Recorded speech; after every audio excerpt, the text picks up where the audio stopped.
8 de la mañana con 39 minutos. Momento para recibir la agenda económica de Sebastián Aguirre. Hola Fernando, Buenos Carola. días. ¿Qué tal? ¿Cómo están? Buenos días. Partiendo otra semanita bien movida desde el punto de vista de los mercados y que va a estar fundamentalmente orientada al ámbito internacional durante estos días por dos razones. Por un lado, porque sabemos que cuando hay problemas de carácter geopolítico, como lo que está ocurriendo en Siria, por ejemplo, eso tiende a repercutir también en los mercados a nivel internacional, aunque por ahora al menos el dólar a nivel nacional está bien estable, con una pequeña caída hasta 971 pesos a nivel local, y por otro lado la Bolsa de Comercio parte con un cierre negativo del pasado viernes, pero bien leve. Los mercados pareciera no han reaccionado de manera fuerte, al menos respecto a lo que está ocurriendo en esa zona del mundo. El petróleo, eso sí, a nivel internacional, si es que buscamos otras señales, está subiendo en torno a 1%, 68 dólares el barril a nivel internacional, como datos para mirar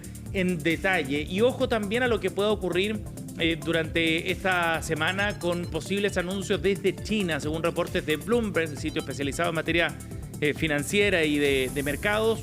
China prepara un paquete de estímulos bien importante, sobre todo considerando el escenario que va a trazar el nuevo gobierno de Estados Unidos con Donald Trump a la cabeza, como uno de los temas entonces a monitorear durante esta semana.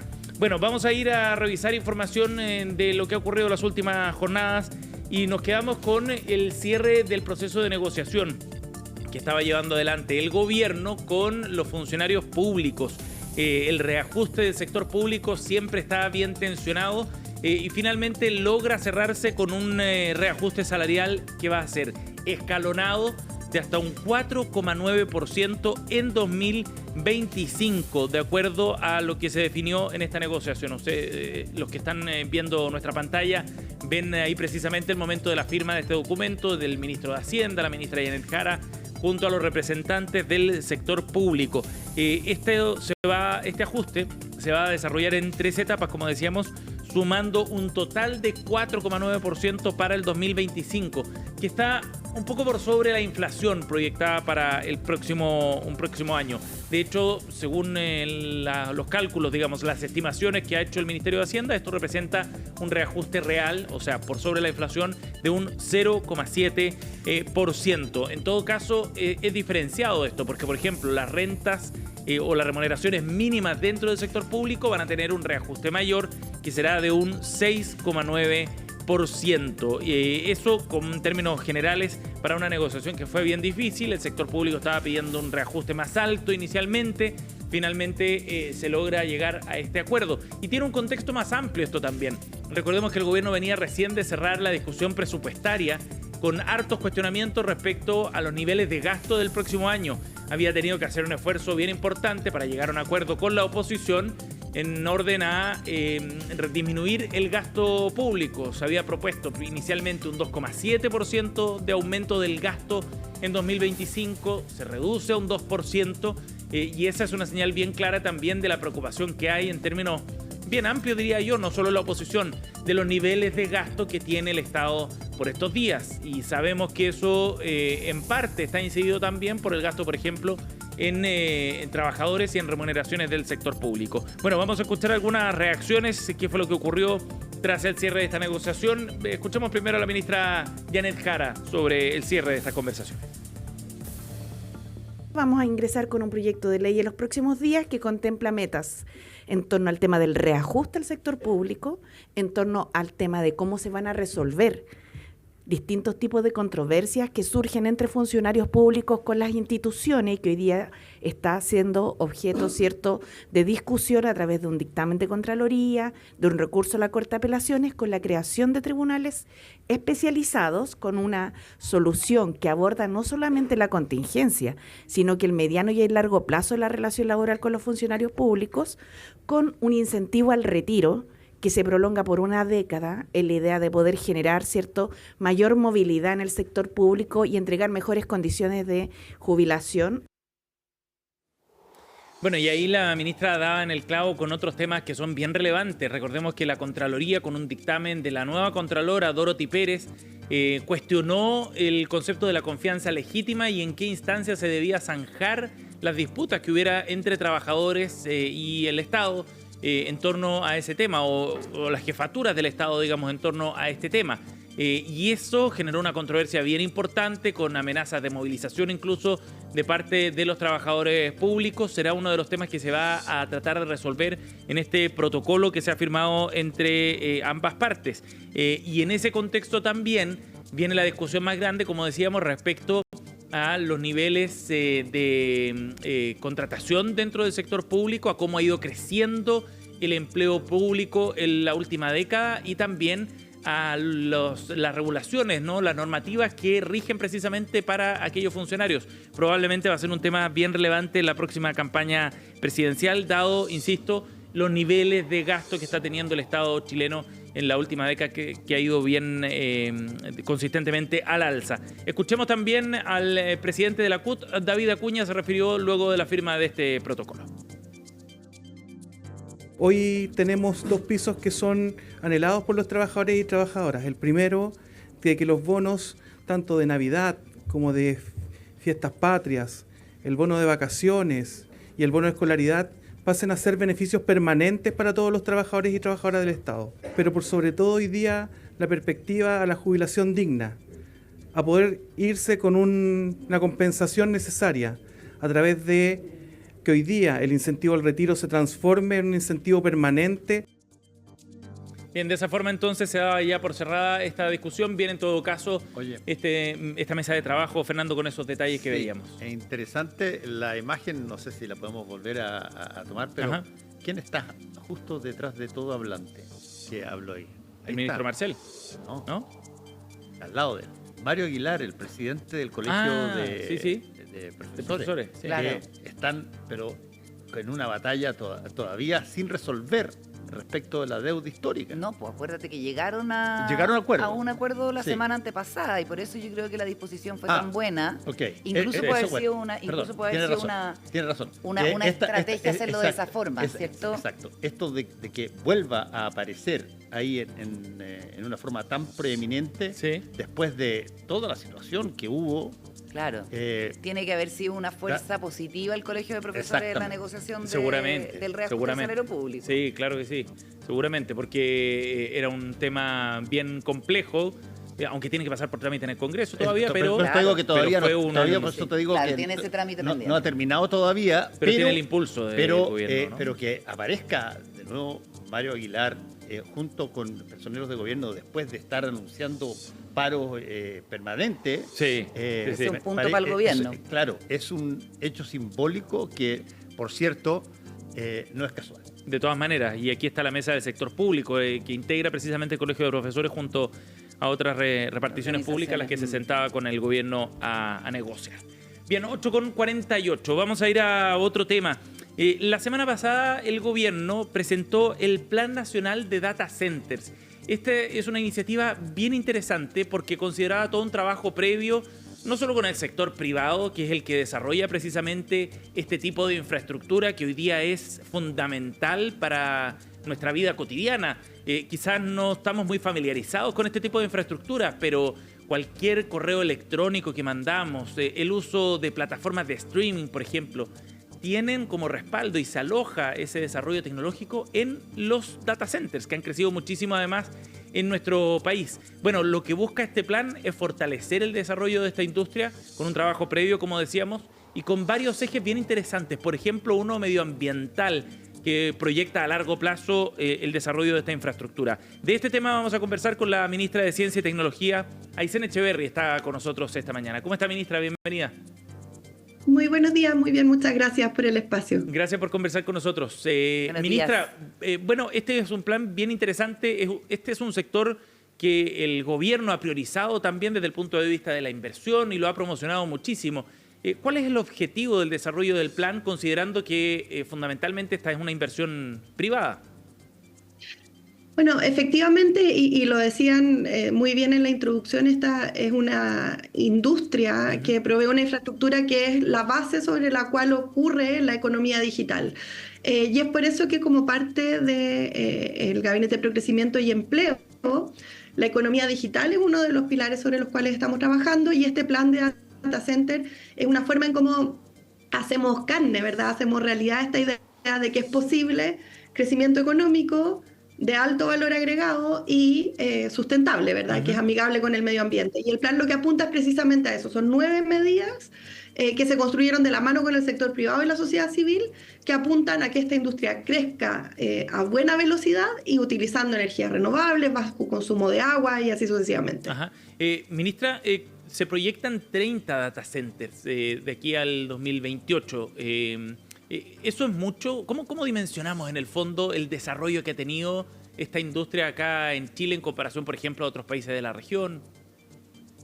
Lo que uno mira cuando determina si la industria está creciendo o no está creciendo, más que la cantidad de infraestructura, es la capacidad de cómputo, ¿verdad? La capacidad de cómputo es cuánta información podemos procesar en esta infraestructura. Perfecto. Y estos 30 data centers que se proyectan para los próximos 5 años, lo que nos van a permitir es multiplicar por 3 la capacidad de cómputo que tenemos en nuestro país. Perfecto. Ahora, ¿es eso mucho o poco?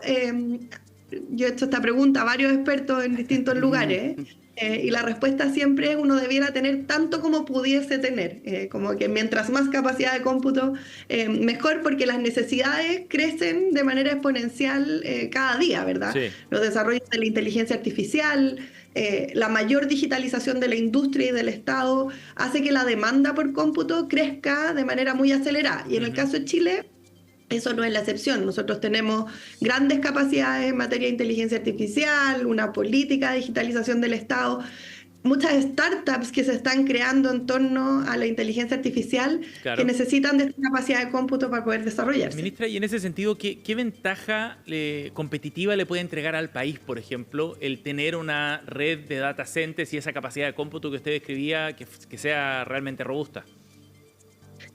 Bueno, nos permite el crecimiento de la industria en sí mismo, que ya es relevante, es una industria que para los próximos años proyectamos tenga una inversión de $4.000 millones en el país, pero además permite que estas otras capacidades crezcan. Si nosotros queremos tener buenos desarrollos de inteligencia artificial, necesitamos que ese cómputo ocurra y queremos que ocurra en el país. Si queremos acelerar los procesos de investigación en distintas áreas, cambio climático, por ejemplo, vamos a necesitar capacidad de cómputo en el país. Entonces, el poder contar con esta infraestructura hoy día ya contamos con ella, pero en el fondo poder hacerla crecer a la velocidad que la industria lo requiere, lo que nos permite es que toda la economía digital funcione de buena manera.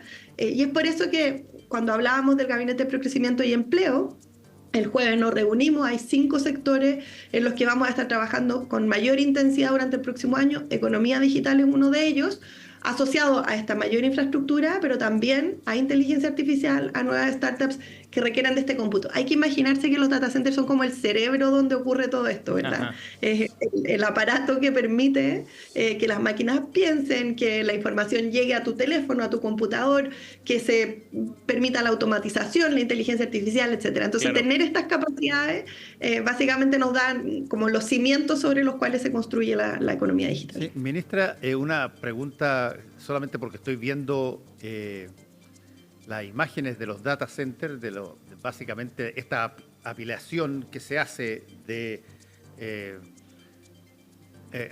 qué sé yo, como cajas, son estos racks estantes metálicos. de procesadores, que me dice, a ver, solamente por preguntón, pero ¿genera mucho calor un data center? Es una excelente pregunta, Fernando. Efectivamente genera calor, y uno de los principales desafíos de esta industria era el cómo enfriábamos esos data centers. Claro. Exacto.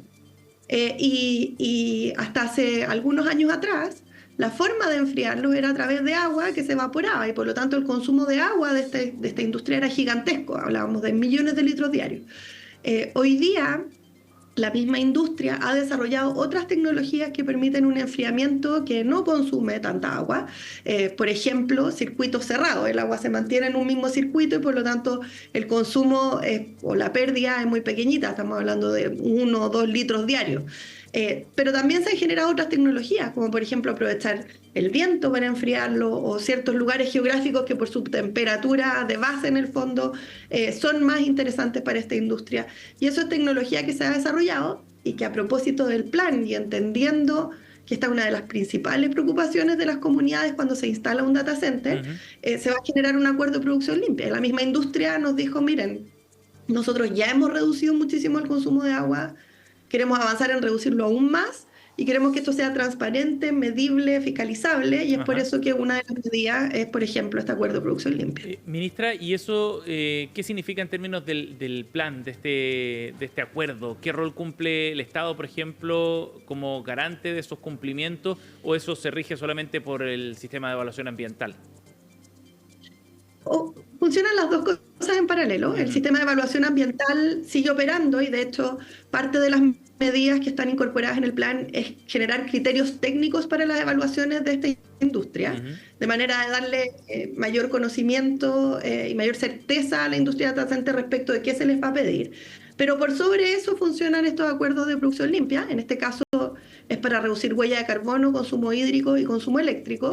Y lo que nos va a permitir es poder monitorearlo desde el Estado. Es decir, no es solo la autorregulación del privado, se construye en acuerdo con el privado y ahí se establecen los límites y los estándares, pero luego es la Agencia de Sustentabilidad la que le hace seguimiento a este plan y puede decir de cara a la comunidad, esto se está cumpliendo, esto no, así hemos avanzado. Y de esa forma generamos también confianza, ¿verdad? Porque es una industria que ha avanzado tecnológicamente rápido, eso no necesariamente se sabe, y existe una legítima preocupación por parte de las comunidades respecto al consumo de agua. Nosotros también la tenemos como gobierno, ¿verdad? Y es por eso que avanzar en esta línea es tan importante. Sí, claro. De hecho, hubo un caso bien emblemático a propósito de la construcción del data center de Google en la comuna de Cerrillos, que quedó truncado precisamente por cuestionamientos de carácter ambiental.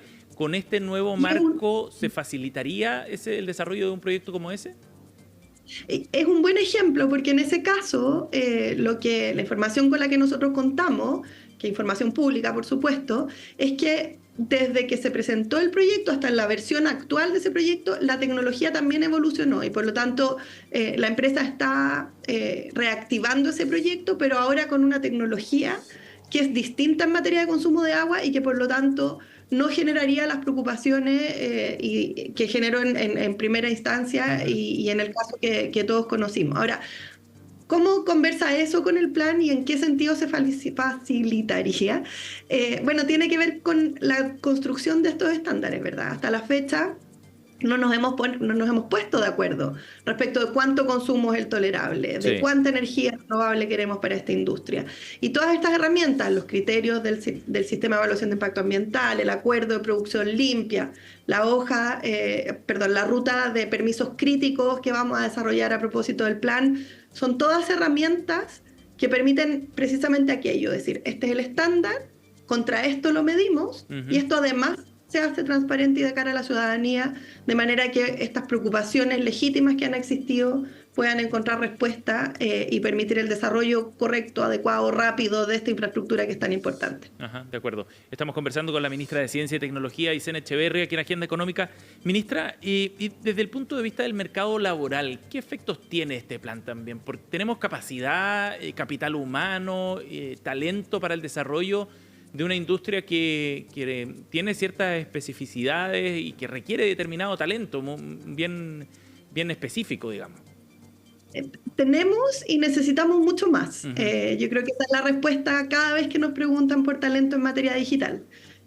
No solo la industria de data center, sino que toda la industria de economía digital que se activa en torno a estos data centers. Y estamos hablando de capacidades bien transversales, desde ingenieros en construcción que son capaces de diseñar y construir estas infraestructuras, que tienen arquitecturas bien específicas y que no es cualquiera, ¿verdad? De hecho, lo que nos ha contado la industria es que traen a muchas personas que vienen del mundo de la minería, donde hay capacidades que pueden traspasarse de un sector a otro.